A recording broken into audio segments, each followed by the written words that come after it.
হৃদয়ের জীবন কুরআন, খোদা তাআলার কালাম কুরআন।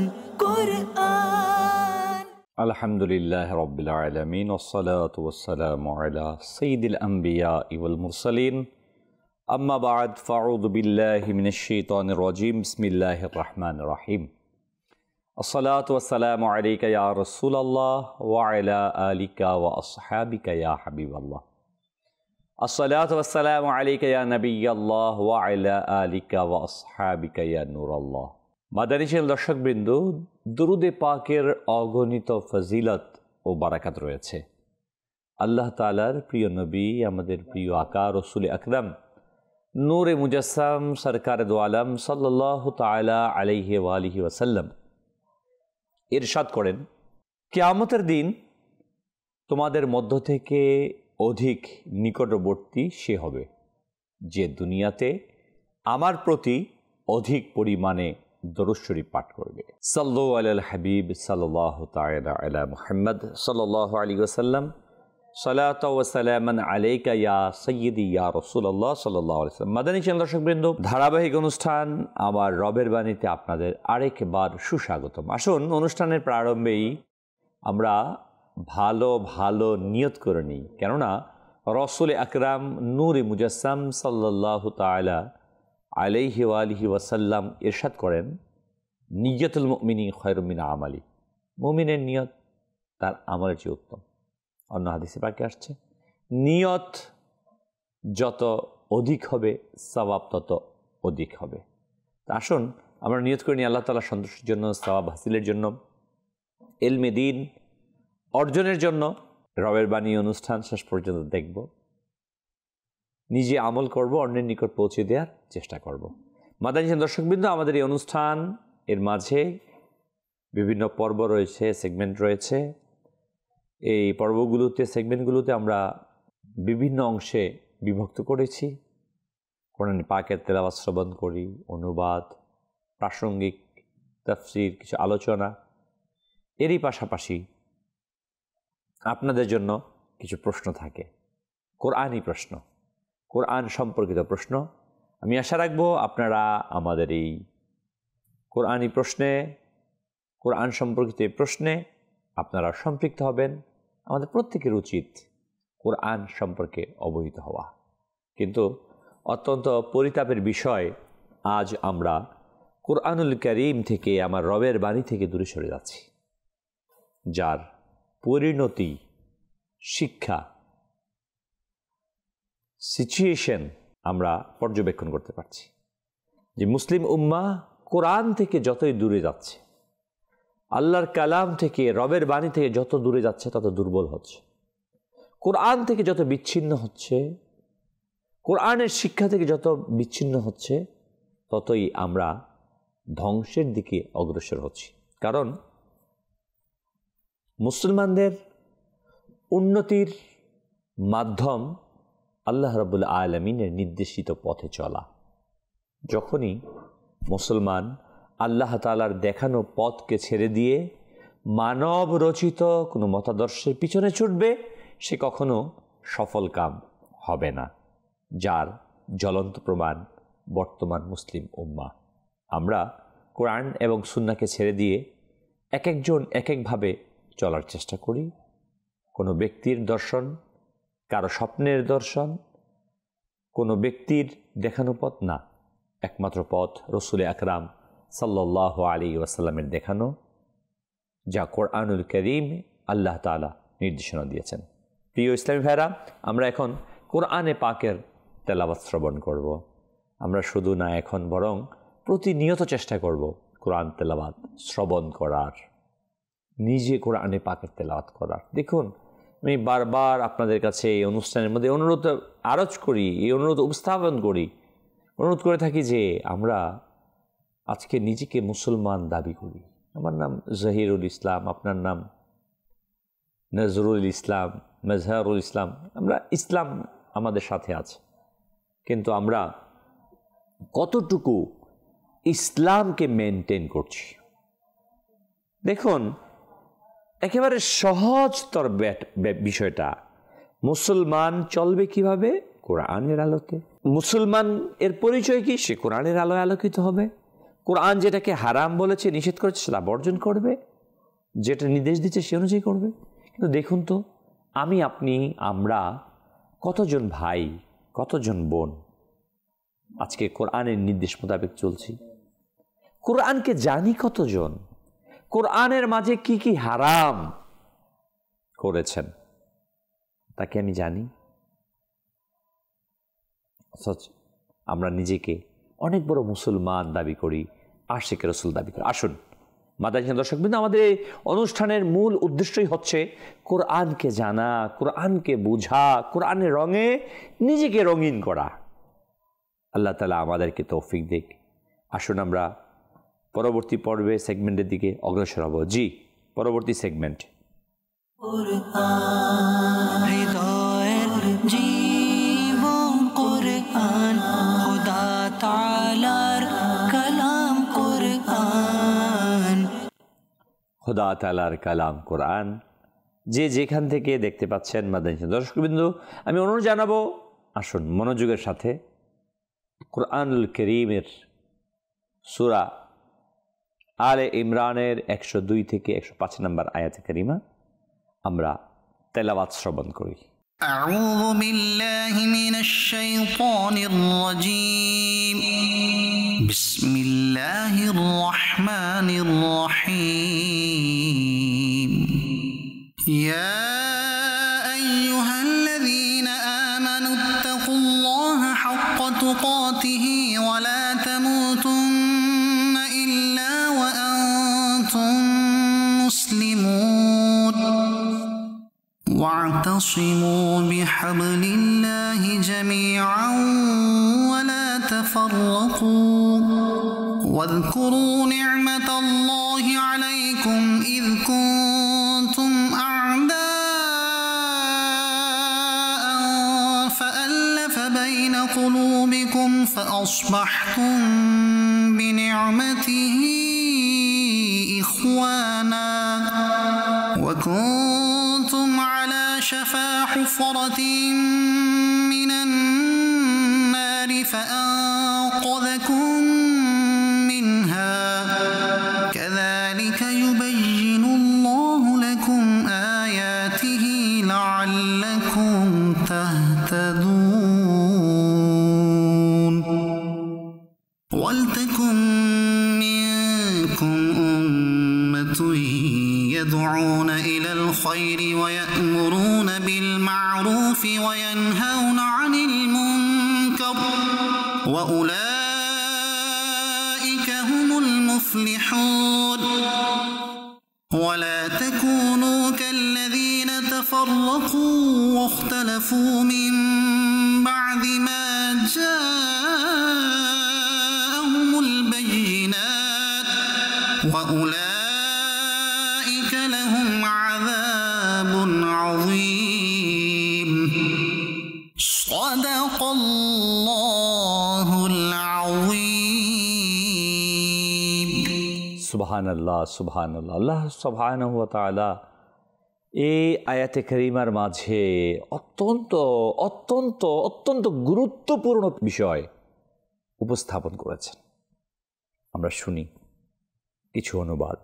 হে ঈমানদাররা, আল্লাহকে ভয় করো যেমনভাবে তাকে ভয় করা অপরিহার্য, এবং কখনো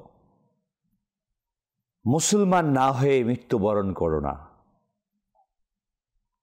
আল্লাহর রজ্জুকে দৃঢ়ভাবে আঁকড়ে ধরো, সবাই মিলে পরস্পর বিচ্ছিন্ন হয়েও না, এবং নিজেদের উপর আল্লাহর অনুগ্রহকে স্মরণ করো যখন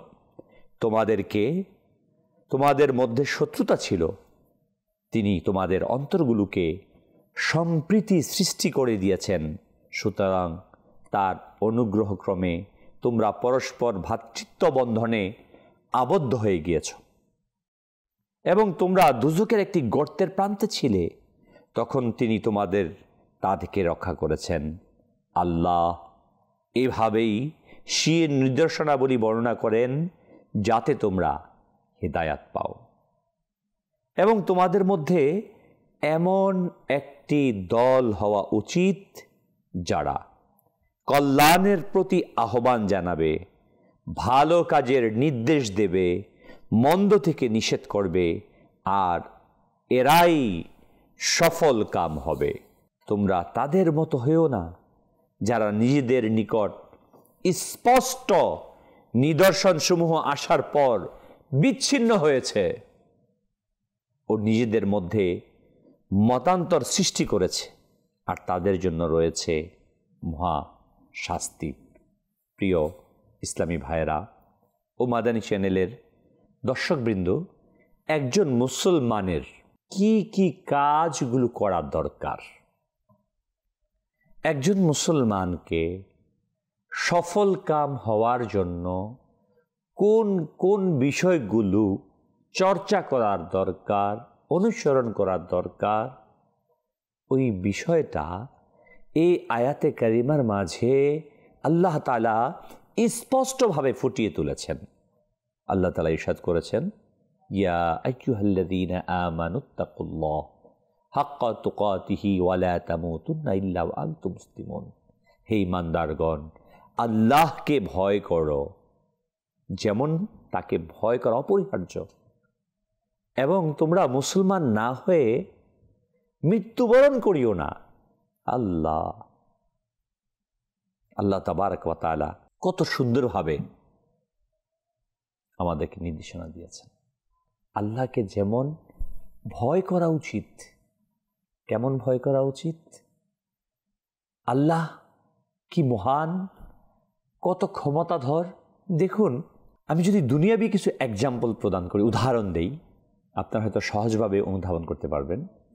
সাধারণ একজন মানুষ যে পৃথিবী সম্পর্কে জ্ঞান রাখে না, গ্রামের একেবারে অজপাড়া গায়ের যে দুনিয়াবি ক্ষমতা সম্পর্কে, রাষ্ট্র সম্পর্কে তার ধারণা নেই, তাকে যদি বলা হয় প্রেসিডেন্ট আসছে, সে বলবে আচ্ছা ঠিক আছে প্রেসিডেন্ট আসছে, সে তার মতো নর্মালি মুভমেন্ট করবে।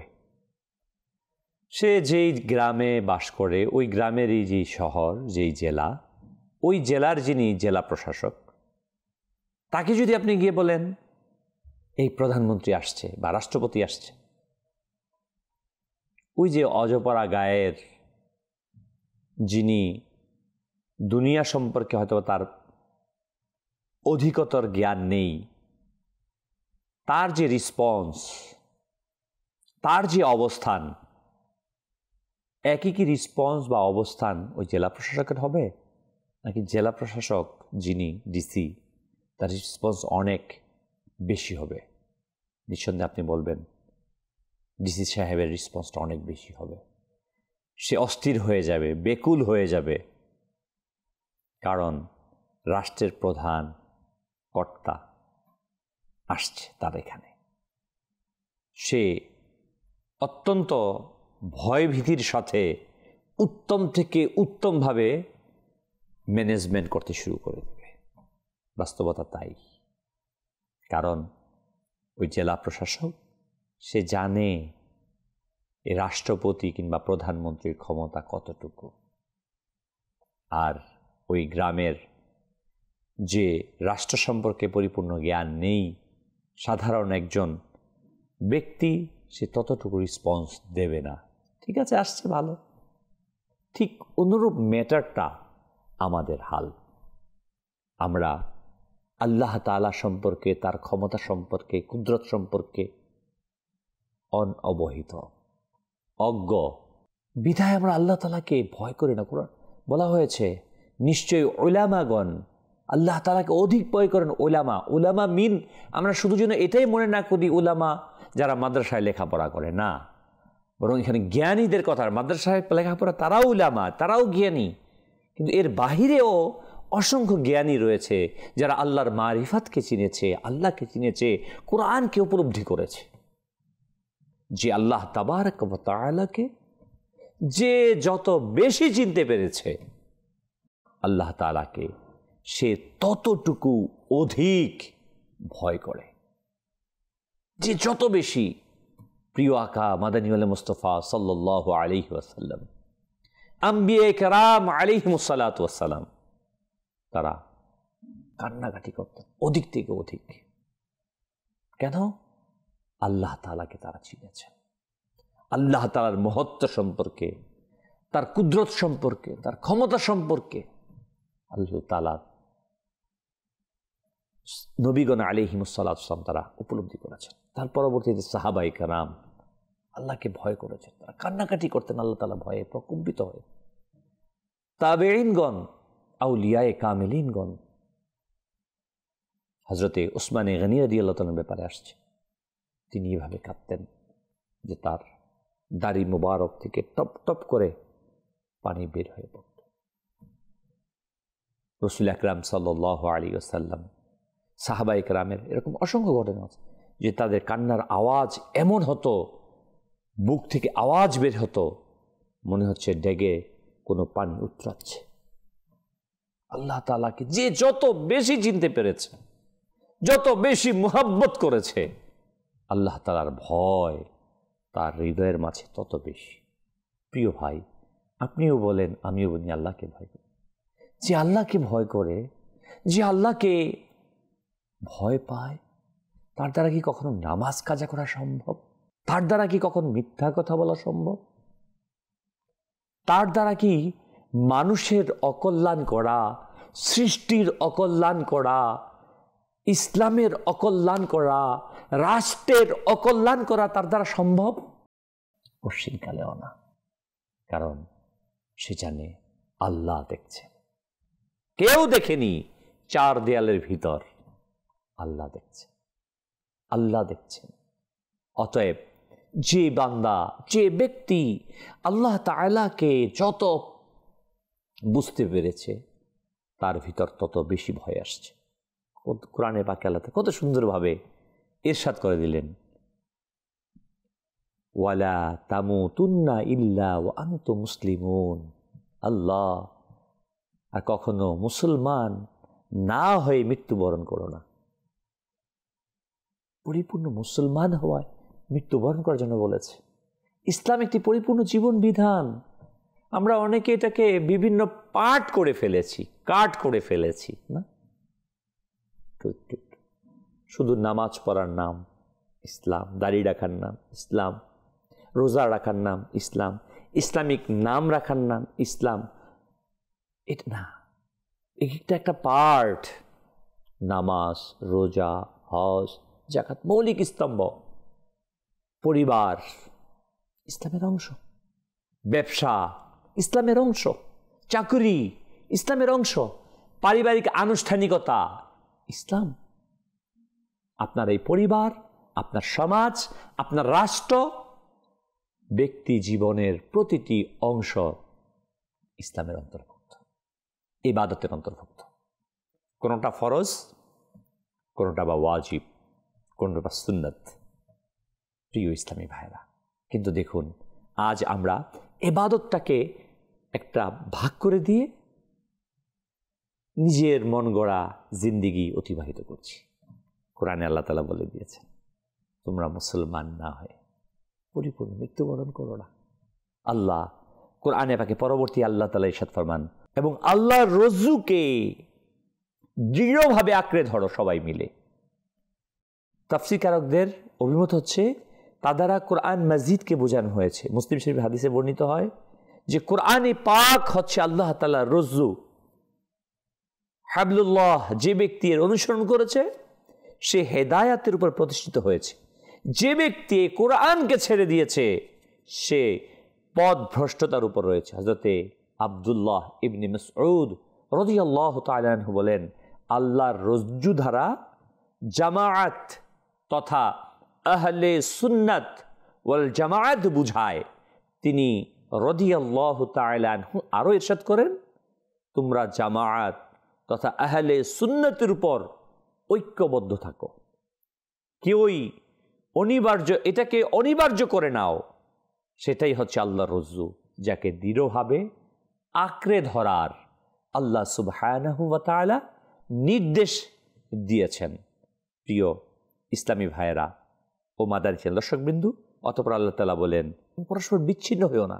যেমন ইহুদি খ্রিস্টান সম্প্রদায় বিভিন্ন দল হয়ে গেছে, এই আয়াতের ওই কার্যকলাপ তৎপরতা নিষিদ্ধ করা হয়েছে যেগুলো মুসলমানদের মধ্যে পরস্পর বিচ্ছিন্নতার কারণে হয়। মুসলমানদের সঠিক পথ হচ্ছে মাযহাবে আহলে সুন্নাহ ওয়াল জামাআহ। প্রিয় ইসলামী ভাইরা, এবং এর বিপরীত অন্য কোনো পন্থা মতবাদ অবলম্বন করা ধর্মের মধ্যে দলাদলির নামান্তর এবং তা সম্পূর্ণরূপে নিষেধ। নিজেদের উপর আল্লাহর অনুগ্রহ স্মরণ করো যখন তোমরা পরস্পর শত্রু ছিলে। আল্লাহ তাআলা বলছেন তিনি তোমার অন্তরগুলোকে সম্প্রীতি সৃষ্টি করে দিয়েছেন, তার অনুগ্রহ কর্মে তোমরা পরস্পর ভ্রাতৃত্বের বন্ধনে আবদ্ধ হয়ে গেছো। আল্লাহ, প্রিয় ইসলামী ভাইয়েরা, আমাদেরকে আল্লাহ তাআলা বলেছেন তোমরা আল্লাহ তাআলার রজ্জুটাকে, রশ্মিটাকে, তাফসিরে বলছে কোরআনটাকে ঐক্যবদ্ধভাবে আঁকড়ে ধরো। আর এই রজ্জু মিন হচ্ছে আহলুস সুন্নাহ ওয়াল জামাআতের অন্তর্ভুক্ত হওয়া। আমি যেই ভাষার থাকি না কেন, আমি যেই দেশের থাকি না কেন, যেই রঙের থাকি না কেন, যেই সংস্কৃতি বলি, যেই জাতি যেখানে অবস্থান করি, আমার আকীদা এক এবং অভিন্ন হতে হবে। আর তা হচ্ছে আহলুস সুন্নাহ ওয়াল জামাআহ। রাসূল আকরাম সাল্লাল্লাহু আলাইহি সাল্লাম এই ব্যাপারে আরো বিস্তারিত হাদিসে কারিমার মাঝে ইরশাদ করেছেন। রাসূল আকরাম সাল্লাল্লাহু আলাইহি সাল্লাম ইরশাদ করেন, যার সারাংশ হচ্ছে এই যে বনি ইসরাইলের মধ্যে ৭২ দলে বিভক্ত ছিল, আমার উম্মতি ৭৩ দলে বিভক্ত হবে, তার মধ্যে একটাই নাজাত প্রাপ্ত হবে, আর তা হচ্ছে আমি এবং আমার সাহাবায়ে কেরাম আলাইহিম রিদওয়ানকে যারা অনুসরণ করবে, আর তা হচ্ছে আহলুস সুন্নাহ ওয়াল জামাআহ। মাদানী চ্যানেল দর্শকবৃন্দ, মনে রাখবেন রাসূল আকরাম নূরে মুজাসসাম সাল্লাল্লাহু আলাইহি ওয়াসাল্লামের জামানা থেকে নিয়ে আজ পর্যন্ত 1446 হিজরি এই সময় অতিবাহিত হচ্ছে। অসংখ্য মত, দল, মতাদর্শ, ভ্রান্তিকর বিষয় আসছে, কিন্তু একটি মাত্র দল, একটি মাত্র জামায়াত এর মাঝে দৃঢ়তার সাথে আজও পর্যন্ত অক্ষুণ্ণভাবে আছে, আর তা হচ্ছে সেই আকীদা হচ্ছে আহলুস সুন্নাহ ওয়াল জামাআহ। আহলুস সুন্নাহ ওয়াল জামাআত, হ্যাঁ, এটা রাসূল সাল্লাল্লাহু আলাইহি ওয়াসাল্লাম, সাহাবায়ে এজাম, তাবেঈন, তাবেঈন, আউলিয়ায়ে কামিলিন থেকে নিয়ে আজ পর্যন্ত এই আহলে সুন্নাহ ওয়াল জামাআর আকীদা। সাহাবায়ে কেরামের পর তাবেঈন, ইমামে আজম আবু হানিফা তাবেঈন, তাবেঈন, আইম্মায়ে মুজতাহিদিন, সালফে সালিহিন, আউলিয়ায়ে কামিলিন, ইমামে আজম আবু হানিফা, ইমাম শাফিঈ, ইমাম মালিক, ইমাম হাম্বল রাহিমাহুল্লাহ আজমাইন, শেখ আব্দুল কাদের জিলানী, খাজা মঈনুদ্দিন চিশতি, বাহাউদ্দিন নকশবন্দি, মুজাদ্দিদ আল ফেসানি, বাবা শাহজালাল ইয়ামিনী, এই যে আউলিয়ায়ে কামিলিন সকলেই আহলুস সুন্নাহ ওয়াল জামাআর মাঝে ছিল। আলহামদুলিল্লাহ, সুম্মা আলহামদুলিল্লাহ, আল্লাহ তাআলার দরবারে অগণিত শুকরিয়া যে আমরাও সেই আহলুস সুন্নাহ ওয়াল জামাআতের মাঝে রয়েছে। দাওয়াত ইসলামী আলহামদুলিল্লাহ সেই আকীদা এবং আমলকে পরিপূর্ণরূপে ধারণ করে পালন করে থাকে। মাদানী চ্যানেল দর্শকবৃন্দ, দাওয়াত ইসলামের যিনি প্রতিষ্ঠা আমিরে আহলে সুন্নাত, যিনি আহলে সুন্নাতের আমির রয়েছে আল্লামা ইলিয়াস আত্তার কাদেরী, যিনি দাওয়াতে ইসলামীকে পরিচালনা করছেন। অতএব আমাদের প্রত্যেকের উচিত আল্লাহ তাআলার রজ্জুকে ঐক্যবদ্ধভাবে আঁকড়ে ধরা, পরস্পর বিচ্ছিন্ন না হওয়া। ইনশাআল্লাহ তাবারক ওয়া তাআলা আমরা পরবর্তী আয়াতে কারিমার ইনশাআল্লাহ তাআলা তাফসির, ব্যাখ্যা, প্রাসঙ্গিক আলোচনা শুনবো ইনশাআল্লাহ তাআলা। আমরা পরবর্তী সেগমেন্টের দিকে যাচ্ছি। জি, হৃদয়ের জীবন কুরআন, খোদা তাআলার কালাম কুরআন। মাশাআল্লাহ। মাদানী চ্যানেল দর্শকবৃন্দ, আমাদের এবারের পর্ব, এবার সেগমেন্ট হচ্ছে উত্তর। গত সপ্তাহে আমরা গত অনুষ্ঠানে যে প্রশ্ন রেখেছিলাম কোরআন সম্পর্কিত বিষয় নিয়ে, আলহামদুলিল্লাহ আপনাদের মধ্য থেকে অনেকেই উত্তর পাঠিয়েছেন। তার মধ্য থেকে একজনের নাম আমরা প্রচার করব ইনশাআল্লাহ তাআলা। গত সপ্তাহের যে প্রশ্ন ছিল এবং তার উত্তর। জি, চালিয়ে দিন। হৃদয়ের জীবন কুরআন, খোদা তাআলার কালাম কুরআন, কুরআন। সুবহানাল্লাহ, সুবহানাল্লাহ। হ্যাঁ, গত সপ্তাহের যে প্রশ্ন ছিল, গত অনুষ্ঠানে কোরআনে পাকের যত নাম রয়েছে তার মধ্যে বিশেষ নামগুলো কি কি? উত্তর ছিল আল কোরআন, আল ফুরকান, আল কিতাব। কোরআনের এই নাম এগুলো, আল কিতাব, আল ফুরকান। দ্বিতীয় নম্বর প্রশ্ন ছিল কোরআন তেলাওয়াত করলে প্রতিটি হরফে কয়টি নেকি পাওয়া যায়? সুবহানাল্লাহ, প্রতিটি হরফ, প্রতিটি আলফাবেটসে, প্রত্যেকটা অক্ষরে 10টি নেকি, প্রতিটি হরফে 10টি করে নেকি পাওয়া যায়। আমাদের শুভ রহমান, টঙ্গী স্টেশন রোড, গাজীপুর এর ভাই সঠিক উত্তর প্রদান করেছেন। আপনাকে আন্তরিক মোবারকবাদ। আমাদের এই অনুষ্ঠান করার মূল উদ্দেশ্যই হচ্ছে কোরআনকে জানা, কোরআনকে বুঝা, কোরআনের আলোকে ঘরে ঘরে পৌঁছে দেয়া। আসুন কোরআন শিখি, কোরআনকে বুঝি, কোরআনের আলোয় নিজেকে আলোকিত করি। দাওয়াতে ইসলামী উদ্দেশ্য এটাই, এই আসমানি গ্রন্থের তথা কোরআনুল কারীমের শিক্ষাকে ঘরে ঘরে পৌঁছে দেয়া। রসুল আকরাম সাল্লাল্লাহু আলাইহি ওয়াসাল্লাম বিদায় হজের ভাষণে যে ঐতিহাসিক বক্তব্যে তিনি ইরশাদ করেছিলেন, তোমরা ততক্ষণ পর্যন্ত গুমরাহ হবে না যতক্ষণ না তোমরা কোরআন এবং আমার সুন্নাহকে, অন্য হাদিসে আসছে কোরআন এবং আমার আলে বায়তকে আঁকড়ে ধরে থাকবে, ততদিন তোমরা গুমরাহ হবে না। এই কোরআন আজকে আমরা ছেড়ে দিয়েছি, কোরআন থেকে দূরে সরে যাচ্ছি। আসুন না ভাই, কোরআনকে আঁকড়ে ধরি। আমি আপনাকে অনুরোধ জানাব, দাওয়াত ইসলামী আলহামদুলিল্লাহ এটাই চায়, কোরআনের শিক্ষাকে প্রচার করতে। প্রত্যেক ভাই, আপনি আপনার পরিচয় এটাই, আপনি মুসলমান, মনে রাখবেন। এটাকে কিয়ামতের দিন আপনাকে জিজ্ঞাসা করা হবে না তুমি কি মাদ্রাসায় পড়েছো কিনা, তুমি আলিম হয়েছিলে কিনা, হ্যাঁ, তুমি ডাক্তার ছিলে, ইঞ্জিনিয়ার ছিলে, কৃষক ছিলে, শ্রমিক ছিলে, দিনমজুর ছিলে, জিজ্ঞাসা হবে না। সবার প্রশ্ন এক। কবরে যখন আপনাকে রাখা হবে, আমাকে রাখা হবে, প্রত্যেককে জিজ্ঞাসা করবে তোমার প্রভুকে, মান রব্বুকা। আপনার ক্লাসিফিকেশন অনুযায়ী, শ্রেণী বিন্যাস অনুযায়ী কারোর জন্য এই প্রশ্ন, কারোর জন্য এই প্রশ্ন না। ওয়ামা দীনুকা, তোমার দিন কি, জিজ্ঞাসা করা হবে। এবং রসুল আকরাম নূরে মুজাসসাম সাল্লাল্লাহু আলাইহি ওয়াসাল্লামকে দেখিয়ে জিজ্ঞাসা করা হবে, এই ব্যক্তি সম্পর্কে তুমি কি ধারণা রাখতে। আপনি যে পেশার সাথে থাকেন না কেন, আপনি যে ডিগ্রি অর্জন করেন না কেন, কিংবা না করেই থাকেন না কেন, আপনার পরিচয় আপনি মানুষ, ধর্ম আমার মুসলমান, ইসলাম।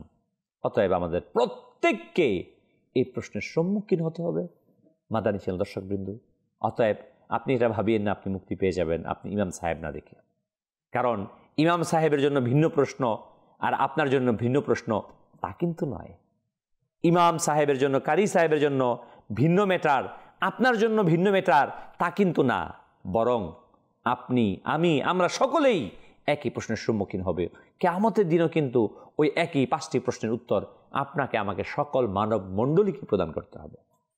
অতএব আমরা সতর্ক হই, কোরআনের দিকে আসি। আমাকে বাধ্য ভাই, আল্লাহ তাআলা কত সুন্দর করে বলে দিয়েছেন না, যে তোমরা মুমিন যদি হও, তোমাকে ইসলামে পরিপূর্ণ মুসলমান না হয়ে মৃত্যুবরণ করিও না। আল্লাহ তাআলা স্পষ্টভাবে বলে দিয়েছেন। কেন আমরা এদিক সেদিক ঘোরাফেরা করছি? মনে রাখবেন, আপনি যত ক্ষমতাধর হন না কেন, ক্ষমতাশালী হন না কেন, আপনাকে আমাকে আসতেই হবে। আমাকে মৃত্যুর মুখোমুখি হতেই হবে। প্রত্যেক প্রাণীকে মৃত্যুর স্বাদ গ্রহণ করতে হবে। আমি আশা রাখবো আমরা কোরআনকে ধারণ করব, কোরআনের শিক্ষাকে অনুধাবন করব। জি, আজকের প্রশ্ন, পরবর্তী সেগমেন্ট। হৃদয়ের জীবন কুরআন, খোদা তাআলার কালাম কুরআন। মাশাআল্লাহ, সুন্দর প্রশ্ন। ইনশাআল্লাহ তাআলা আজকে আমরা জানবো আজকের প্রশ্নতে। যে যেখান থেকে দেখতে পাচ্ছেন, কোরআনি জ্ঞান অর্জনের জন্য আপনারা মোবাইলে লিখে নিতে পারেন, কিংবা খাতা কলম ডায়েরি নিয়ে লিখে নিতে পারেন। চেষ্টা করুন, এগুলো বলার, শোনানোর উদ্দেশ্য এটা। আমাদের মাদানী চ্যানেলের বয়ানের উদ্দেশ্য এটাই, মানুষ হেদায়েত প্রাপ্ত হোক, মানুষ জানুক। আমাদের মাদানী চ্যানেল আপনারা জানেন, দেখেন, এটা কোনো অ্যাডভার্টাইজমেন্ট নাই এখানে। এই চ্যানেল দিয়ে কেউ ব্যবসা করে না, কেউ টাকা ইনকাম করে। ফি সাবিলিল্লাহ, প্রতিনিয়ত নেকির দাওয়াতকে পৌঁছে দেয়া, কোরআনের আলোকে পৌঁছে দেয়া হচ্ছে, মানুষকে হেদায়েতের পথ দেখানো হচ্ছে মূল মাকসাদ। মাদানী চ্যানেল দর্শকবৃন্দ, অতএব আমি বলবো আপনারা চেষ্টা করুন মাদানী চ্যানেলের সাথে থাকার জন্য, দাওয়াত ইসলামীর সাথে থাকার জন্য। কারণ আমাদের উদ্দেশ্য অনলি ওয়ান, রেজায়ে ইলাল্লাহ, আল্লাহ তাআলার সন্তুষ্টি হাসিল করা। আমি বলবো কোরআন সম্পর্কে আমরা ইনশাআল্লাহ তাবারাক ওয়া তাআলা প্রশ্নগুলা জানবো এবং তার উত্তর জানানোর চেষ্টা করব। জি, আজকের প্রশ্ন চালিয়ে দিন। হৃদয়ের জীবন কুরআন, খোদা তাআলার কালাম কুরআন। কুরআন প্রশ্ন ছিল, কোন সূরার কোন আয়াতে কিবলা পরিবর্তনের ঘটনা উল্লেখ রয়েছে? আমরা জানি প্রথমে মুসলমানগণ মসজিদে আকসার দিকে ফিরে, ফিলিস্তিনের যে মসজিদ আকসা, এই মসজিদে আকসার দিকে ফিরে নামাজ আদায় করতেন। নবী আকরাম সাল্লাল্লাহু আলাইহি সাল্লামের মন চাচ্ছিল যে মসজিদে হারাম মক্কাতুল মুকাররমার দিকে, কাবার দিকে ফিরে নামাজ আদায় করতে। আল্লাহ তাআলার কাছে নবী পাকের ইচ্ছা কবুল হলো, নির্দেশ দিলেন কিবলাকে পরিবর্তন করে দিতে। এর আজকের প্রশ্ন হচ্ছে, কোন সূরার কত নম্বর আয়াতে কিবলা পরিবর্তনের ঘটনা উল্লেখ রয়েছে?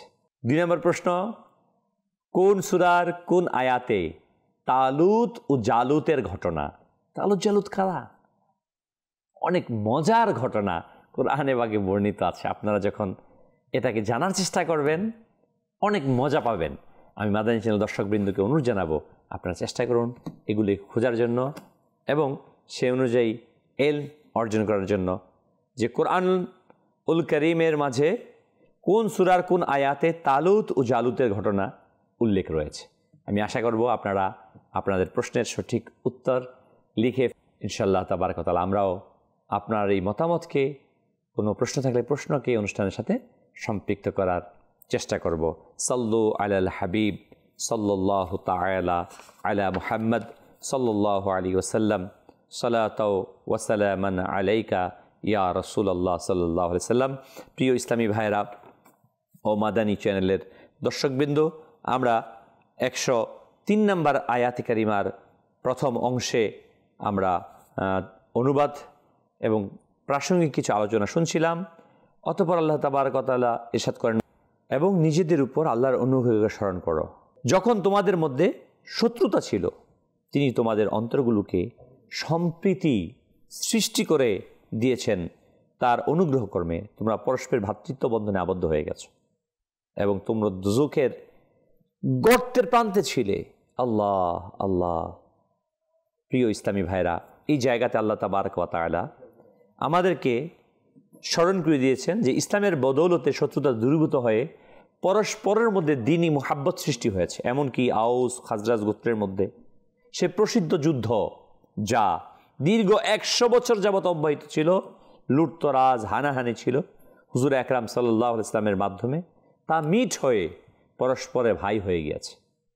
আইএমএ জাহিলিয়াতে যখন ইসলামের শুভ সূচনা হলো, জাহিলিয়াতের ইতিহাস আমরা অনেকেই অবগত আছি। ওই সময়টা কেমন ছিল? বিভীষিকাময় পৃথিবী, মানুষকে নিয়ে বিক্রি করে দিত গোলাম হিসেবে।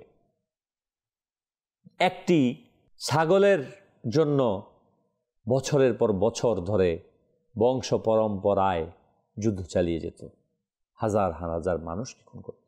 সামান্য কাজকে মানুষ পাওয়ার জন্য যুদ্ধ বিগ্রহে লিপ্ত হতো। নারীদের অবস্থা এমন ছিল যে একটি ভোগ্য পণ্যের মূল্য ছিল না তাদের, নিকৃষ্টতম অবস্থানে চলে গিয়েছিল পৃথিবীর মানুষগুলো। আল্লাহ তাআলা ওই অবস্থান থেকে ফিরিয়ে এনেছেন এবং একে অপরের যে শত্রুতা ছিল তা মিট করে দিয়েছেন। আরে সুবহানাল্লাহ, ইসলাম সে তো পরশমানিক, তাকে পেয়েছি খুঁজি।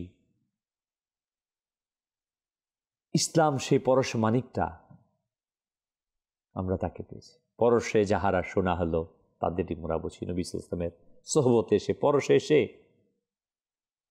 যারা স্বর্ণ হয়েছে, ওই ব্যক্তিরা যে গতকালকে অমুসলিম ছিল যখন, তাদের ভয়ে প্রকম্পমান ছিল সমাজ, ইসলাম গ্রহণ করার সাথে সাথে তাদের মাঝে এমন এক চেঞ্জিং চলে আসছে, সুবহানাল্লাহ, যে মানুষটা অন্যায়, অবিচার, অত্যাচার করতো, সে আজকে হেফাজতকারী হয়ে গেছে। ওমর রাদিয়াল্লাহু তাআলা শাসন আমলে মরুভূমি দিয়ে এক মেয়ে যাচ্ছিলেন, তার পিছনে পিছনে এক যুবক ছেলে যাচ্ছিল, খারাপ কোনো নিয়তে তার প্রতি আওয়াজ দিল। ওই মেয়েটা ঘাড় ফিরিয়ে বলল, হে যুবক, তুমি কি ভুলে গেছো ওমর এখন বেঁচে আছে? ব্যাস, সে তার রাস্তাকে ঘুরিয়ে চলে গেল। অথচ আইএমএ জাহিলিয়াতের যুগে কতই না নির্যাতন করা হতো তাদেরকে, যেখানে নারীদেরকে ভোগ্য পণ্য হিসেবে নেওয়া হয়েছিল। অথচ রসুল আকরাম নূরে মুজাসসাম সাল্লাল্লাহু আলাইহি ওয়াসাল্লাম ওই মা জাতিকে বলে দিলেন, মায়ের পায়ের নিচে সন্তানের বেহেশত। স্ত্রীদের জন্য বলে দিলেন, যে স্ত্রী স্বীকৃতি দেবে তার স্বামী উত্তম, সেই উত্তম। আল্লাহু আকবার। মেয়েদের জন্য বলে দিলেন, যে তার মেয়েদেরকে সঠিকভাবে লালন পালন করবে, উত্তম শিক্ষা দিবে, উত্তম পাত্রস্থ করবে, আল্লাহ তাআলা তাকে জান্নাত দান করবে। সম্পদের অধিকারকে বাবার সাথে মিলিয়ে দিলেন, স্বামীর সাথে মিলিয়ে দিলেন। সুবহানাল্লাহ, সুবহানাল্লাহ। আল্লাহ তাআলা কত সুন্দর উত্তম ব্যবস্থা করে দিয়েছেন। যেখানে বিবাহ দিতে টাকার প্রয়োজন হতো, যৌতুকের প্রয়োজন হতো, সেখানে দেন মোহরের সিস্টেম ইসলাম করে দিয়েছেন। যে নারীকে বিবাহ করতে হবে, সে তোমাকে দেবে না, বরং নারীকে, মেয়েকে প্রদান করতে হবে ছেলের পক্ষ থেকে দেন মোহর। কিন্তু বড়ই পরিতাপের বিষয়, আজ আমরা ইসলামের সেই শিক্ষাকে, ইসলামী সেই সংস্কৃতিকে ভুলে গিয়েছি। নিজেকে মুসলমান দাবি করি, কিন্তু যৌতুক প্রথা, আইএমএ জাহিলিয়াতের প্রথা আমার মাঝে চালু আছে।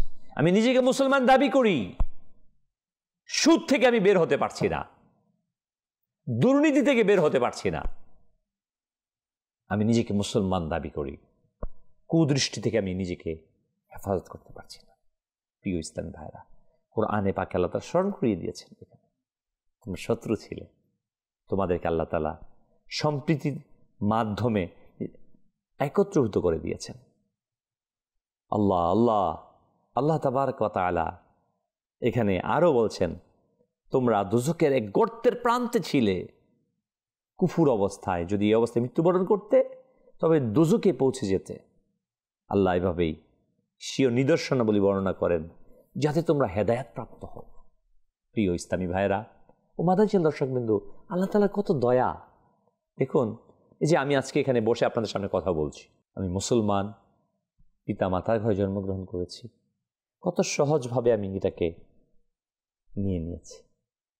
সেই বুঝে ইসলামের মর্ম, যে অমুসলিমের ঘরে জন্ম নিয়ে ইসলামকে গ্রহণ করে, কতটুকু কষ্টকর, কতটুকু কষ্টকর।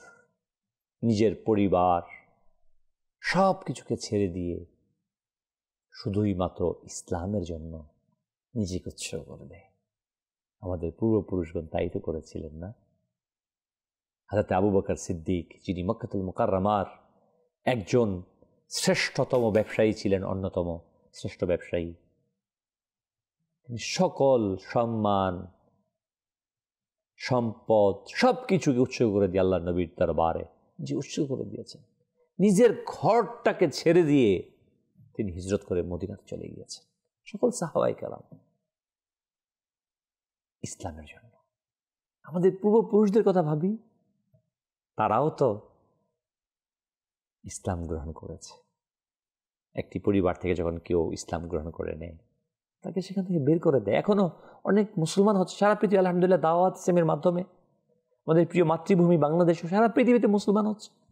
তাদের সাথে কেমন আচরণ করা হয়, কিন্তু ইসলামের ভালোবাসায় নিজেকে আবদ্ধ করে নিয়ে, হৃদয়টাকে আলোকিত করে দিয়ে, দুনিয়ার সমস্ত সম্পদকে ধিক্কার দিয়ে ফেলে দিয়ে সে চলতে থাকে আল্লাহর রাহে। কত কঠিন পথ গ্রহণ করে। কিন্তু আমরা যারা মুসলমান হওয়া সত্ত্বেও আজকে এই মুসলমানিত্বকে বজায় রাখতে পারছি না, ইসলামী হুকুম আহকামকে মানছি না, নামাজকে আদায় করছি না। আস্তাগফিরুল্লাহুল কারীম। মাদানী দর্শকবৃন্দ, আমি আপনাকে অনুরোধ জানাবো, আপনি আসুন আমরা নিজেদেরকে পরিবর্তন করি। আল্লাহ তাআলা বলেছেন না আয়াতের প্রথমে, তোমরা মুসলমান না হয়ে মৃত্যুবরণ করিও না। আমরা যেন মুসলমান না হয়ে ওয়ালা তামুতুন্না ইল্লা ওয়া আনতুম মুসলিমুন, তোমরা মৃত্যুবরণ করি না মুসলমান না হয়, আমরা যেন পরিপূর্ণ মুসলমান হয়ে যাই। আমি জানি না আমার জীবন শেষ কোথায়, আজকের রাত আমার জীবন শেষ রাত হতে পারে। অতএব আসুন আমরা চেষ্টা করি পরিপূর্ণ ইসলামী শরিয়াকে আমার জীবনে বাস্তবায়নের জন্য।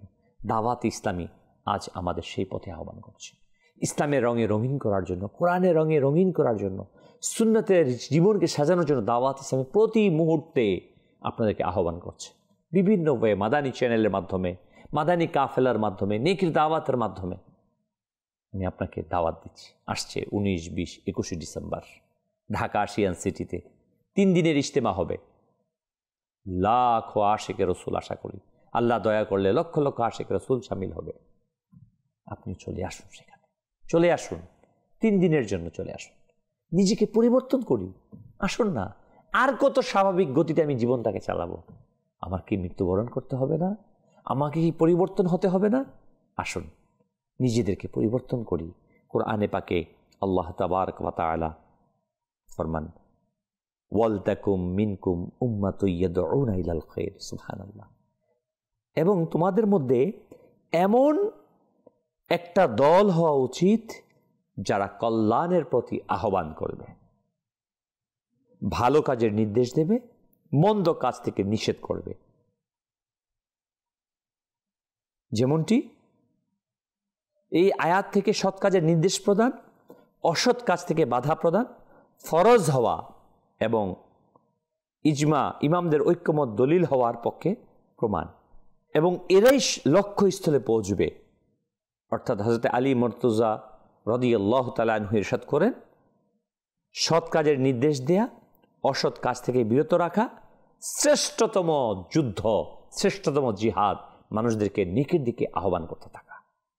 আল্লাহ তাবারক ওয়া তাআলা আর এরাই বলছেন, এরাই লক্ষ্যস্থলে পৌঁছবে। কত সুন্দরভাবে আল্লাহ তাআলা আমাদেরকে দাওয়াত দিয়ে দিয়েছেন কোরআনের মাঝে, যে তোমাদের এমন একটি দল হওয়া উচিত যারা কল্যাণের দিকে মানুষদেরকে আহ্বান করবে, ভালো কাজের নির্দেশ করবে, খারাপ কাজ থেকে নিষেধ করবে।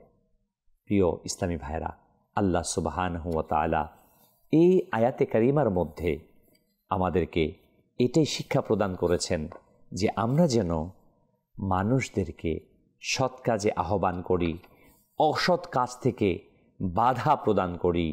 যে সকল ফরজ ও নফল কাজের মাধ্যমে আল্লাহর আনুগত্য প্রকাশ পায়, নৈকট্য সাধিত হয়, তার দিকে আহ্বান করি। প্রিয় ইসলামী ভাইয়েরা, আমরা যেন শরীয়তের মৌলিক সব বিষয়ে, যেমন আকীদা বিশ্বাস, ইবাদত, আখলাক, ফরজ এর দিকে আহ্বান করি, মুস্তাহাবের দিকে আহ্বান করা, মাকরু থেকে বাঁচিয়ে রাখা। আল আমরু বিল মারুফ ওয়ান নাহি আনিল মুনকার মুমিন ও মুনাফিকদের সাথে পার্থক্য নিদর্শন হিসেবে সাব্যস্ত রয়েছে। সাহাবী রাসূল হযরত আবু সাঈদ খুদরী রাদিয়াল্লাহু তাআলা বলেন, আমি রাসূল আকরাম সাল্লাল্লাহু আলাইহি ওয়াসাল্লামকে বলতে শুনেছি, তোমাদের কেউ অন্যায় অশ্লীল কর্ম দেখলে শক্তি দ্বারা প্রতিহত করবে, যদি সামর্থ্য না হও কথা দ্বারা প্রতিবাদ করবে, এতে সামর্থ্যবান না হলে মন থেকে ঘৃণা করবে, তবে এটি হচ্ছে সবচেয়ে দুর্বল ঈমান। আল্লাহ তাবারক ওয়া তাআলা কোরআনে পাকের মধ্যে ইরশাদ করেন, আল্লাহ তাবারক ওয়া তাআলা তোমরাই শ্রেষ্ঠ উম্মত মানব জাতির জন্য, যাদেরকে বের করা হয়েছে যে তোমরা সৎ কাজের নির্দেশ দেবে, অসৎ কাজে নিষেধ করবে। শ্রেষ্ঠ উম্মত হওয়ার কেন? এজন্য যে তোমরা সৎ কাজে আহ্বান করবে, অসৎ কাজে বাধা দিবে, যে তোমরা শ্রেষ্ঠ উম্মতি, রাসূল আকরাম সাল্লাল্লাহু আলাইহি ওয়াসাল্লামের উম্মতি। তোমাদের বৈশিষ্ট্য হচ্ছে এটা, যে তোমরা সৎ কাজের দিকে আহ্বান করবে, সৎ কাজে আদেশ, অসৎ কাজে বাধা প্রদানের অনেক উপকারিতা রয়েছে। মন্দ অন্যায় দেখে তা প্রতিহত করার পদক্ষেপ না নেওয়া শাস্তিযোগ্য অপরাধ। প্রিয় ইসলামী ভাইরা, হ্যাঁ, কোরআন হাদিসে এই ব্যাপারে কঠোর হুঁশিয়ারি আসছে যে আমি খারাপ কাজ দেখলাম অথচ আমি এটা ঘৃণা করলাম না। বলা হয়েছে, তুমি যদি খারাপ কাজ, গুনাহের কাজ দেখার পর তুমি তা প্রতিহত না করো, তাহলে খুব শীঘ্রই তোমাকে সেই গুনাহের মধ্যে লিপ্ত করে দেওয়া হবে। আল আমান আল হাফিজ। আমরা অনেকে মনে করি চোখ বুজে থাকি, আরে গুনাহ হচ্ছে হতে দাও, আমার কি আসে যায় না, আমার উপর অত্যাবশ্যক। আমার যদি এই লেভেল থাকে যে আমি নির্দেশ দিলে সে মানবে, তাহলে আমার উপর ওয়াজিব হচ্ছে সেটা থেকে বিরত রাখা। আপনি দেখছেন এক জায়গাতে বেহায়াপনা হচ্ছে, গুনাহের কাজ হচ্ছে, আপনার দৃঢ় বিশ্বাস যদি থাকে আমি নিষেধ করলে সে বিরত হবে, তাহলে আপনার উপর ওয়াজিব হয়ে যায় সেটা করা। আর সব আসতেও পারে না আসতে পারে, ওই অবস্থায় আপনাকে করা সওয়াবের কাজ হবে। কিন্তু আজকে কি আমরা করছি? কারণ একা একা আমি করতে সাহস পাই না। আলহামদুলিল্লাহ রাব্বিল আলামিন, দাওয়াত ইসলামী প্রিয় মাদানী দর্শকবৃন্দ আজ আমাদেরকে এই নেকির দিকে একত্রিত করছে। তোমাদের মধ্যে ওই একটা দল হওয়া চাই, এই দলটা দাওয়াত ইসলামী। রাসূল আকরাম সাল্লাল্লাহু আলাইহি ওয়াসাল্লামের হাদিসে পাকে আসছে যে সারাংশ হচ্ছে এই, যখন কোনো মানুষ জামাত থেকে বিচ্ছিন্ন হয়ে যায়, তার অবস্থার কথা বর্ণনা করতে গিয়ে বলেন যে ওই ছাগলের পালের মধ্যে তখনই বাঘ আক্রমণ করে যখন সে পাল থেকে বিচ্ছিন্ন হয়ে যায়। ঠিক শয়তান তখনই তাকে আসওয়াসার মধ্যে ডালে গুমরাহ করে দেয় যখন সে জামাত থেকে বিচ্ছিন্ন হয়ে যায়। আমরা অনেকে বলি আমি একা একাই করব, একা একাই চলতে থাকবো। না, আপনাকে সঠিক হক জামায়াত দলের অন্তর্ভুক্ত হতে হবে, যে আল্লাহ তাআলা কোরআনে পাকের নির্দেশনা। আলহামদুলিল্লাহ, দাওয়াত ইসলামী সে আহলে সুন্নাত ওয়াল জামাতের আকীদাকে ধারণ করে আজকে সারা পৃথিবীর প্রতিটি প্রান্তে প্রান্তে নেকির দাওয়াতকে পৌঁছে দিচ্ছে। যে কোরআনের সেই নির্দেশকেই দাওয়াত ইসলামী বাস্তবায়ন করছে। তোমাদের এমন একটি দলের অন্তর্ভুক্ত হওয়া উচিত যারা মানুষদেরকে সৎ কাজে আহ্বান করবে, অসৎ কাজে বাধা দেবে। দাওয়াত ইসলামী আলহামদুলিল্লাহ ওই দল যা মানুষদেরকে সৎ কাজে প্রতিনিয়ত আহ্বান করছে। সুদ, ঘুষ, দুর্নীতি, অন্যায়, অবিচার, পিতামাতার অবাধ্যতা, কুদৃষ্টি, বেহায়াপনা, প্রতিটি হারাম থেকে, মাকরুহে তাহরিমি থেকে, মাকরুহ থেকে, অবৈধ কাজ থেকে আমাদেরকে বারবার বিরত থাকার জন্য আহ্বান জানাচ্ছে। কোরআনুল কারীমের এই নির্দেশনাকে আসুন আমরা ফলো করি, আমরা অনুসরণ করি। কোরআনুল কারীমের এই নির্দেশনার মাঝেই আমাদের সফলতা আছে, আমাদের কামিয়াবি আছে। মনে রাখবেন, আমরা যতই প্রচেষ্টা করি না কেন আমরা সফল কাম হব না যদি না আমরা আল্লাহ তাবারক ওয়া তাআলার নিদর্শনকে, নির্দেশকে নিজের মাঝে ফুটিয়ে না তুলি, নিজে আমল না করি। প্রিয় ইসলামী ভাইরা, কতই না সুন্দর একটা এক্সাম্পল দেওয়া হয়েছে, যেটা আরও বলা হয়েছে আপনাদেরকে। আজকে আমাদের সমাজের মধ্যে 3 শ্রেণীর লোক বসবাস করে। এক শ্রেণী যারা গুনাহগার, গুনাহ করতে থাকে, তাদের আকল বোধ বলতে কিছু নেই, করছে বেহায়াপনা, উলঙ্গপনা, শরীয়ত বিরোধী কাজ। আরেকটা শ্রেণী আছে, তাদেরকে বলে আরে তাদের জীবন, তাদের অর্থ, তারা যেমন খুশি তেমন করবে, আমার কি আসে যায়। যারা আকলওয়ালা, বুঝদার, তারা বলছে না, করা যাবে না। এটা হাদিসে পাকের একটি উদাহরণ, যে একটি সমুদ্রের মধ্যে জাহাজ চলমান ছিল। ওই জাহাজের মধ্যে 3 শ্রেণীর লোক 3 তলা ওই জাহাজটাকে ভাগ করে নিয়েছে, নিচতলার, মধ্যমতলার, উপরতলার। নিচতলাতে যারা নিয়েছিল তারা বলল আমরা এই জাহাজ থেকে যাই, গিয়ে সেখান থেকে পানি উঠিয়ে তা ব্যবহার করি, এত কষ্টের কি দরকার। এক কাজ করো সবাই, আমরা জাহাজের তলাটাকে ফুটা করি, এখান থেকে পানি উঠবে, আমরা ব্যবহার করব। আমার জাহাজের তলা, আমি যা খুশি তা করতে পারি, কার কি আসে যায়। আমাদের সমাজেও আছে না এরকম লোক, নামাজ পড়বে না, রোজা রাখবে না, আমার জীবন, আমি যেমন খুশি তেমন চলবো, তোমার কি আসে যায়।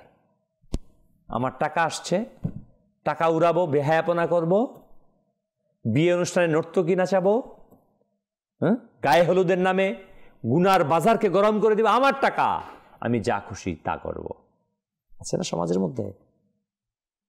তো ওই ব্যক্তিরা তাই করতে লাগলো, আমার অংশ। তো দ্বিতীয় তলা, মধ্যম যারা ছিল দ্বিতীয় তলার, ওই আওয়াজ শুনো, ঠক ঠক আওয়াজ, প্রস্তুতি নিচ্ছে, কথাবার্তার গুঞ্জন। দ্বিতীয় তলার লোকরা, কি ব্যাপার, কি হয়েছে? ওই তারা তাদের অংশ এটা ফুটা করতে চায়, পানি উঠবে। বললো, হ্যাঁ রে, এদের তো অংশ, আমরা কি করতে পারি? আমরা তো কিছু করতে পারি না। তাদের অংশ যা খুশি তা করুক। দ্বিতীয় তলার লোকেরা বলতেছে, এক আকল জ্ঞানহীন লোক, তারা জাহাজকে ছিদ্র করছে, আমার অংশ আমি করব। আর মধ্যমপন্থার যারা, এর জীবন যেমন খুশি তেমন করবে, তাতে আমার কি আসে যায়। চাচা আপন পরাণ ভাচা, আসলে প্রাণ বাঁচে না তাদের। এই আওয়াজ শুনে তৃতীয় তলা যারা ছিল তারা নেমে আসলো। কি হয়েছে? এখানে ছিদ্র করবো পানি উঠানোর জন্য। এটা কখনো করতে পারবে না। তাদের হাত থেকে যন্ত্রকে কেড়ে নেওয়া হলো। খবরদার, ভাগ হতে পারে তোমার, কিন্তু তুমি ছিদ্র যদি করো, তুমি নিজেও ডুবে মরবে, আমাদেরকেও মারবে। এটা কখনো আমরা করতে দেব না যতক্ষণ আমরা বেঁচে আছি। সম্ভব না এটা। তাদের কাছ থেকে যন্ত্রপাতি কেড়ে নেওয়া হলো, না তোমরা ছিদ্র করতে পারবে না। এ আমাদের সমাজে তিনটি শ্রেণীর কথা এখানে উদাহরণ দেওয়া হয়েছে। যারা আকলদার, নিজেদেরকে বুদ্ধিমান মনে করেন, তারা যদি ওই শ্রেণীটাকে আজকে বাধা না দেই, যারা বেনামাজি, রোজা রাখছে না, শরীয়ত অনুযায়ী পর্দা করছে না, স্ত্রীকে, মেয়েকে, বোনকে পর্দার মধ্যে রাখছে না, ওই নারীরা যারা বেহায়াপনার মধ্যে নিজেদেরকে লিপ্ত করে দিচ্ছে, তাদেরকে যদি আমরা নেকির দাওয়াত দিয়ে সৎপথে না আনি, তাহলে তাদের সংস্পর্শে এসে পুরো সমাজটাকে জ্বালিয়ে দেবে, ধ্বংস হয়ে যাবে। যেমনইভাবে যদি ওই সমুদ্রের পথযাত্রী ব্যক্তিরা নিচের নিচতলার ব্যক্তিদেরকে ওই কাজ থেকে বিরত না রাখতো, পুরো জাহাজ পানি ডুবে মারা যেত সবাই, ঠিক আমাদের সমাজটা তাই হবে। আজকে আমরা তাই তো দেখছি, ক্রমান্বয়ে গুনাহ বাড়ছে বাড়ছে বাড়ছে বাড়ছে। বেহায়াপনা, সুদ খাওয়া, যেটা জঘন্যতম নিকৃষ্ট হারাম, আজকে সুদ, এটাকে ইন্টারেস্ট নাম দিয়ে আমরা অনায়াসে সবাই ব্যাংকিংয়ের সাথে জড়িত হয়ে সুদকে গ্রহণ করছি। অথচ কঠিন থেকে কঠিনতম হারাম এটা। বেপর্দা হওয়া, কেউ যদি মদ পান করে সে একা গুনাহগার হয়, মদ পান করছে, মদ্যপায়ী। আর একজন নারী যখন বেপর্দা হয়ে, আপনার বোন, আমার বোন, আপনার স্ত্রী, আমার স্ত্রী, আমার মেয়ে, আপনার মেয়ে যখন বেপর্দা হয়ে অর্ধ উলঙ্গ হয়ে রাস্তার মধ্যে বের হয়ে যায়, না শুধু একা গুনাহগার হয়, বরং হাজার হাজার যুবককে, হাজার হাজার মানুষকে সেই গুনাহের মধ্যে লিপ্ত করছে, কুদৃষ্টি দেওয়ার আকাঙ্ক্ষা জাগ্রত করছে, গুনাহের দিকে আহ্বান করছে। আল আমান আল হাফিজ, আজকে তাই চলছে। প্রিয় ইসলামী ভাইয়েরা, আমাদের বোধ কখন জাগ্রত হবে? আমি কি নিজেকে মুসলমান হিসেবে পরিচয় দেব না? আমি কি নিজেকে মুসলমান হিসেবে পরিপূর্ণ হিসেবে প্রতিষ্ঠিত করব না? আমাদের প্রত্যেকের হৃদয়ে এটাই আছে, হ্যাঁ আমি মুসলমান। অতএব আমি আপনাকেই বলছি, আসুন আমরা নিজেদেরকে পরিপূর্ণ মুসলমান হিসেবে প্রতিষ্ঠিত করি। প্রথম আয়াতে তো আমরা পড়ে আসছিলাম না, সেই আয়াতে কারিমা, ওয়ালা তামুতুন্না ইল্লা ওয়া আনতুম মুসলিমুন। কখনো মুসলমান না হয়ে মৃত্যুবরণ করে না, আল্লাহ বলে দিয়েছে। মানেটা হচ্ছে পরিপূর্ণরূপে আকীদার দিক থেকে, আমলের দিক থেকে পরিপূর্ণ অবস্থায় যেন আমরা নিজেদেরকে ইসলামের মধ্যে প্রবেশ করাই। আল্লাহ সুবহানাহু ওয়া তাআলা আমাদের সবাইকে তৌফিক দিক। 105 নম্বর আয়াতে আল্লাহ তাআলা বলেন, তোমরা তাদের মতো হয়েও না যারা তাদের নিকট স্পষ্ট নিদর্শনসমূহ আসার পরেও বিচ্ছিন্ন হয়েছে, নিজেদের মধ্যে মতানৈক্য সৃষ্টি করেছে, আর তাদের জন্য রয়েছে মহাশাস্তি। আমরা যেন তেমনটি না হই। আমাদের আজকে মতাদর্শ বিভিন্ন বিচ্ছিন্ন হয়ে যাচ্ছি না, একটাই পথ, একটাই মত, আল্লাহ প্রদত্ত, নবী সাল্লাল্লাহু আলাইহি ওয়াসাল্লাম প্রদর্শিত, সাহাবায়ে কেরাম অনুসৃত পথ আর মত একটা, ইহদিনাস সিরাতুল মুস্তাকিম। আর সেটা হচ্ছে আহলুস সুন্নাহ ওয়াল জামাআহ, যা দাওয়াত ইসলামী আজ আমাদেরকে ওই পথের মধ্যে চালাচ্ছে। কোনো ব্যক্তির কোনো মতাদর্শের মধ্যে না, স্বপ্নে পাওয়া কোনো দর্শনের মধ্যে না, অমুকের কোনো অনুসরণ না, কোনো ব্যক্তির কোনো অনুসরণ হবে না। অনুসরণ করতে হবে একমাত্র কোরআনের এবং হাদিসে কারিমার। কোরআনের রওশনে যে সহিহ হাদিসগুলো রয়েছে, এই সহিহ হাদিসগুলোকে আমরা করব। কোরআন, সুন্নাহ, ইজমা, এবং কোরআন এবং হাদিসের আলোকে যে ইজমাই উম্মাহ হয়েছে, কোরআন এবং সুন্নাহর আলোকে কিয়াস হয়েছে, তার উপর ভিত্তি করে আমরা নিজেদেরকে পরিচালিত করব। দাওয়াত ইসলামী আজ সেই আহ্বানই আপনাদের কাছে রাখছে, আবারও নিজেদেরকে কোরআনের আলোয় আলোকিত করার দাওয়াত দিয়ে আগামী 19, 20, 21 ডিসেম্বর আসছে। 19, 20, 21 ডিসেম্বর রোজ বৃহস্পতি, শুক্র, শনি 3 দিনের দাওয়াত ইসলামের সুন্নত ভরা ইজতেমা আশিয়ান সিটি এয়ারপোর্ট ঢাকায় সকলকে আমন্ত্রণ জানাচ্ছি, আসুন আমরা নিজেদেরকে এক দলভুক্ত হই, যা কোরআন আমাদেরকে আহ্বান জানিয়েছে, যা মানুষদেরকে সৎ কাজে আহ্বান করবে, অসৎ কাজে বাধা দিবে। আল্লাহ তাআলা আমাদের সবাইকে সে তৌফিক দান করুক, আমিন। বিজাহিন নবিয়্যিল আমিন সাল্লাল্লাহু তাআলা আলাইহি ওয়াসাল্লাম। সাল্লু আলাল হাবিব সাল্লাল্লাহু তাআলা আলা হৃদয়ের জীবন কুরআন, খোদা তাআলার কালাম কুরআন।